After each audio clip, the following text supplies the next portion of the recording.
అని చెప్పేసి ఎనమ్మకు నీటిలో నానబెట్టేసి అదిగో ఇదిగో చెప్పడమా? ఎందుకు రాలేదంటమా? ఇది మంచి పని కాదు మిత్రులారా. మిమ్మల్ని మిత్రుల్లో ఏమో చెప్పలేకపోతున్నాను, గౌరవమైన సోదరులు అంటున్నాను. తప్పుడు పోస్టింగ్ పెడతా ఉన్నారు.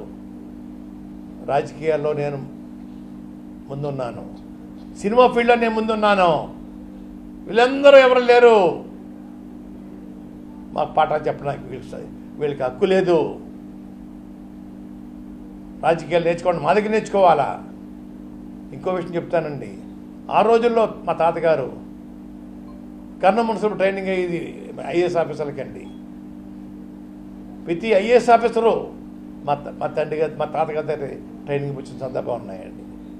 ఒక సీనియర్ ఐఏఎస్ ఆఫీసర్ చెప్పాడు, మీ తాతగారి పేరు ఈ ట్రైనింగ్ లిస్టులో ఫస్ట్ పేరు ఉందండి, మీకు ఎంతో మీకు గౌరవం అని చెప్పానండి. అటువంటి చరిత్ర గల కుటుంబమా. ఏదో వారి వల్ల నేను ఎమ్మెల్యే అయిపోయాను, వారి దయతో మంత్రి అయిపోయి రాస్తా ఉన్నారు. తప్పు నాన్న, తప్పు. మీకు తెలియక రాస్తున్నారు, తప్పు. ఆపండి పోస్టింగ్లు.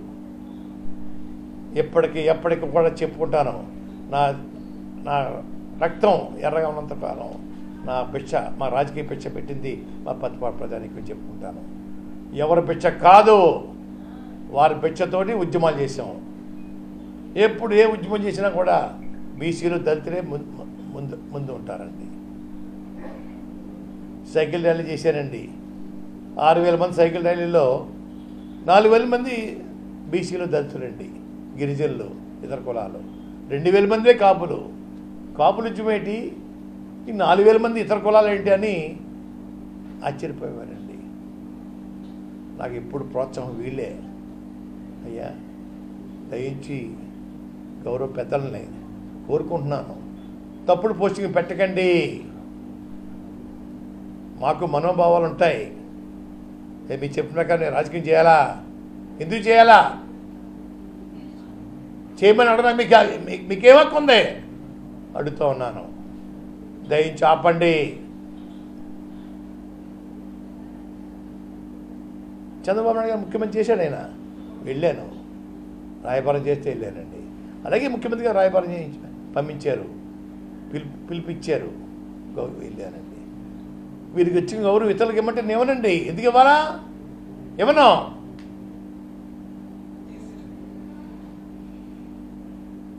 దయించి ఇటువంటి ప్రోత్సహించొద్దని ఆ పెద్దలకు నేను మీ ద్వారా కోరుకుంటా ఉన్నాను. చంద్రబాబు హయాంలో ఉద్యమం చేశారు, తర్వాత వైసీపీ హయాంలో ఎందుకు కాపుల కోసం ఉద్యమం చేయలేదు పవన్ కళ్యాణ్ మనం ప్రశ్నించారు. అయ్యా వారు 5 సంవత్సరాల్లో ఎక్కడున్నారో ముందు చెప్పాలి సార్. నన్ను ప్రశ్నించే ముందు చంద్రబాబు నాయుడు గారి పాలనలో 5 ఇయర్స్ ఎక్కడున్నారు, ఏ మడుగులో దాక్కున్నారు? ఒకటి అండి. 2, నేను చేత కాదు, నేను ముసలోని అయిపోయాను, అది ఇంకోటి అయిపోయాను, వారు ఎందుకు చేయకూడదండి? చేసే హక్కు లేదా? ఎవరు వద్దనలేదే, వారు రోడ్డు మీద రావచ్చే.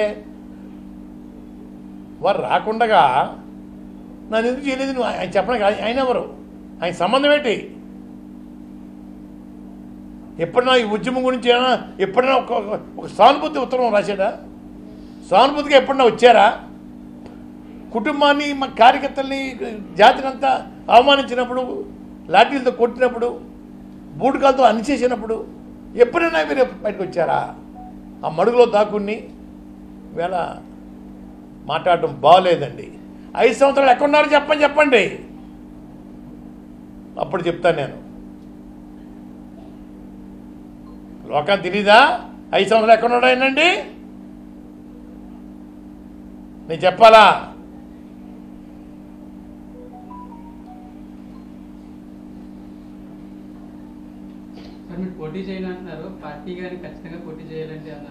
పార్టీ ఆదేశం ఏదన్నా శిరసావిస్తాను సార్. వారికి ఎటువంటి ఇబ్బంది కలగజేయకూడదు. ఆల్రెడీ క్యాండిడేట్స్ని వారు లిస్ట్ తయారు చేసుకున్నారు.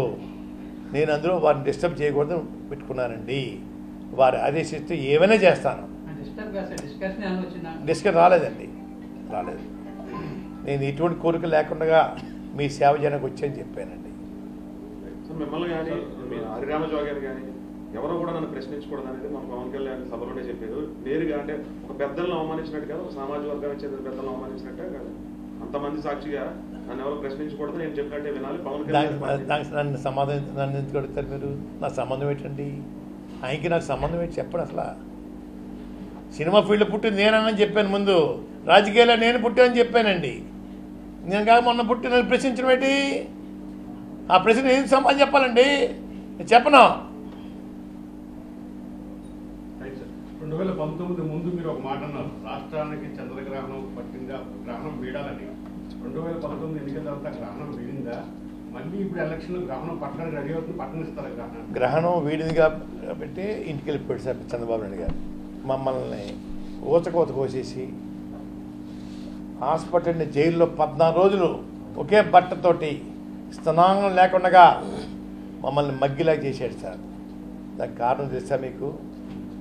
కుటుంబంతో ఆత్మహత్య చేసుకునేలాగా ఒక విధంగా ప్రోత్సహించాడు సార్. పోతే దరిద్రం పోతుంది చూశాడు సార్. ఆయన భగవంతుడు నాకు కళ్ళకు వచ్చి ఆ పతనం చూద్ది కానీ బిడ్డ, పతనం చూడకుండా వెళ్ళిపోతే ఎలాగా అని భగవంతుడు నాకు కనపడి ఆత్మహత్యగా చేసుకోకండి, ఆ పతనం చూద్ది కానీ నేను రోజు దేవుడి పట్టణానికి ఏం కోరుకోలేదు సార్. అన్ని పండుగలు ఆపేశాను సార్. మాకు చేసిన అవమానాలకి తగిన శాస్తి జరగాలి, భూస్థాపితం అయిపోవాలి అని కోరుకునేవాడిని సార్. భగవంతుడు అది కనుకరించాడు సార్.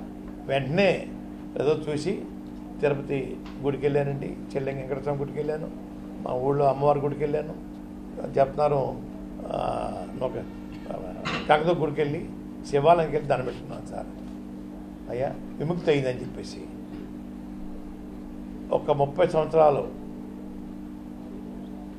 ఈ ముఖ్యమంత్రి పీఠం కోసం ఎవరు చూడక్కర్దు సార్, వీరే ఉంటారు సార్. దేశ చరిత్రలో ఎవరు కూడా ఇన్ని రోజులు ముఖ్యమంత్రి చేసిన వాళ్ళు ఎవరు ఉండరు, ఇవి తప్ప అనే చరిత్ర సృష్టించుకుంటారు సార్. పేదల పెన్నిది 10 మందికి రావచ్చు, 10 రావచ్చు, అందరికీ ఒకసారి అవ్వవు సార్. ఏ స్కీము కూడా ఎన్నో నేను చేసిన స్కీములు ఎమ్మెల్యేగా మంత్రికి చేశాను, అందరికీ ఒకసారి అవ్వవు సార్. ఆ తెల్లే అందరికి ఒకసారి పెట్టదు, కష్టం. పిల్లలందరూ ఒకలా ఉండరు. ఒక పిల్లడు ఐఏఎస్ అవుతాడు, ఒక పిల్లడు కూలీడు అవుతాడండి. అంత మాత్రాన్ని తప్పు విషయం కాదు, పరిస్థితిని బట్టి ఉంటుంటాయి సార్. ప్రతి స్కీము ప్రజలకి, పేదవాళ్ళ కోసం, పేదవాళ్ళ ఆకలి కోసం, పేదల పెన్నిదిగా ఉన్న ముఖ్యమంత్రి గారు 30 సంవత్సరాల పాటు భగవంతుడు దీవిస్తాడు, ప్రజలు దీవిస్తారని నేను కోరుకుంటా ఉన్నాను, ఆశీర్వదిస్తాను. వారాహి సమయంలో మీరు లేఖ విడుదల చేశారు. అయ్యా వారాహి సమయంలో మీరు లేఖ విడుదల చేశారు. పవన్ కళ్యాణ్ పిఠాపురం పోటీ చేస్తే నేను పోటీ చేస్తాను. ఆయన పిఠాపురం పోటీలో సిద్ధంగా ఉన్నారు, మీరు సిద్ధంగా ఉన్నారా? నేను పార్టీలో చేరిపోయాను సార్. అప్పుడు ఇండిపెండెంట్గా ఉన్నాను సార్, పార్టీలో చేరాను సార్. పార్టీ ఆదేశాలు శిరసావహిస్తాను, అలా చెప్పాను. పార్టీ ఆదేశిస్తే ఏమైనా చేస్తాను. అయ్యా పార్టీ ఆదేశిస్తూ ఏదైనా చేస్తా చెప్పాను. అన్నీ అందరికి వస్తాయి సార్ అర్థాలు. మీరు రకరకాల ప్రశ్న వేయకండి. పార్టీ ఆదేశిస్తే ఏదైనా చేయడానికి సిద్ధం అండి. ఉద్యమంలో చాలా ఇబ్బందులు పడ్డారు, అవమానపడ్డారు. అలాగే రీసెంట్గా వైసీపీ చేయడానికి ముందు జనసేన నేతలు ఇంటికి వచ్చి మరి చేరండి అని చెప్పుకోరు. అప్పుడు కూడా మిమ్మల్ని అవమానించినట్టు రకంగా జనసేన నుంచి మామూలు అవమానం కాదు సార్. రాయబారం చేశారు సార్, వస్తా అన్నారు సార్ అంటే వెల్కమ్ సార్, వెల్కమ్ చెప్తాను, ఆహ్వానిస్తాను చెప్పానండి. మళ్ళా వచ్చేసేసి జనవరి 20 తారీఖులోపు వస్తున్నారండి, లేదు అయోధ్యలో వస్తా అన్నారండి అని చెప్పడం జరిగింది సార్. 23 వచ్చేసారండి, 24, 25 నేను వెంటనే బొత్స శ్రీని గారు ఫోన్ చేసి, సార్ మీకు నాకు ఉన్న స్నేహం చెడిపోకూడదు. 93లో సార్ 6,000 మందికి వంట వండించాడు సార్ బొత్స శ్రీని గారు. నిన్న మొన్న స్నేహితుడు కాదు సార్ నాకు, మా సైకిల్ ర్యాలీకి 6,000 మందికి భోజనం వండించాడు సార్. అప్పటి నుంచి మా ఇద్దరికి బంధం. అంచేత వచ్చే నమస్కారం సార్ శ్రీని గారు, రాబోతే 2 నమస్కారాలు. వాళ్ళ పర్మిషన్ కావాలా వాళ్ళకి, బహుశా వచ్చి ఉండవు అని చెప్పడం జరిగింది సార్. అదిగో ఇదిగో అని చెప్పేసి నేను అన్నాను సార్. తర్వాత వాసు గారు ఆయన వచ్చారండి, కలుస్తాను. ఏంటికండి 70-80 సీట్లు పోటీ చేయండి, ముఖ్యమంత్రి షేరింగ్ అడగండి, నేను శరీరం దాచుకోకుండా పని చేస్తానని చెప్పాను. 20 సీట్ల కోసం నన్ను ఎందుకు ఆహ్వానిస్తారు? ఎందుకండి దేనికోసం సేవ చేయాలా? మీకు ముఖ్యమంత్రి ఇస్తున్నా చెప్పండి.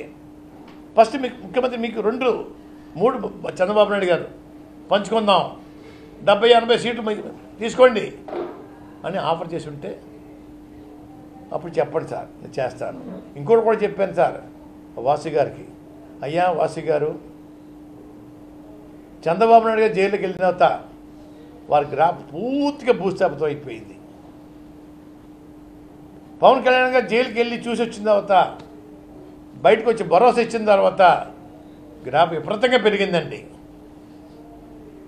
మీ వల్ల పెరిగింది గ్రాఫ్. చంద్రబాబు నాయుడు గారు ఏం చేయాలా?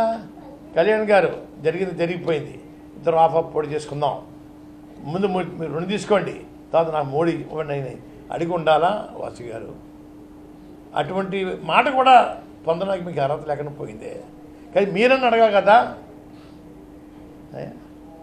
లేనప్పుడు నేను ఏం చేస్తాను సార్? 20 మంది కోసం ఏం చేస్తాను సార్ సర్వీస్ నేను? అలాగే బీజేపీ వాళ్ళు అడిగారు సార్, మిథున్ రెడ్డి గారు వస్తున్నారనిపోతే బీజేపీ నుంచి ఫోన్ మీద ఫోను.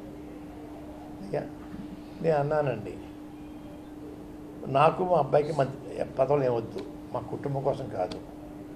మీరు 175 సీట్లు పోటీ చేస్తామని చెప్పండి, నేను పనిచేస్తాను. 175 సీట్లకి మంచి హైప్ రావాలంటే చెప్పండి, నేను చెప్తాను. 3 ఒకటి స్టీల్ ప్లాంట్ ప్రభుత్వం ఆధీనంలో ఉంచుకుంటామని చెప్పండి. 2 ప్రత్యేక హోదా ఇవ్వండి. 3 పోలవరం ప్రాజెక్ట్ మేము కేంద్రం టేకప్ చేస్తాం అని చెప్పండి. అది కూడా ప్రధానమంత్రి గారు, హోమ్ మినిస్టర్ అమిత్ షా గారు మన ఆంధ్ర వచ్చి బహిరంగ సభ చెప్పండి, మీకు సర్వీస్ చేస్తాను. 5 సీట్ల కోసం 6 సీట్ల కోసం మీరు త్యాగం చేయకండి, నన్ను లాక్కండి రోడ్డు మీదకి, అన్నీ పోటీ చేయండి.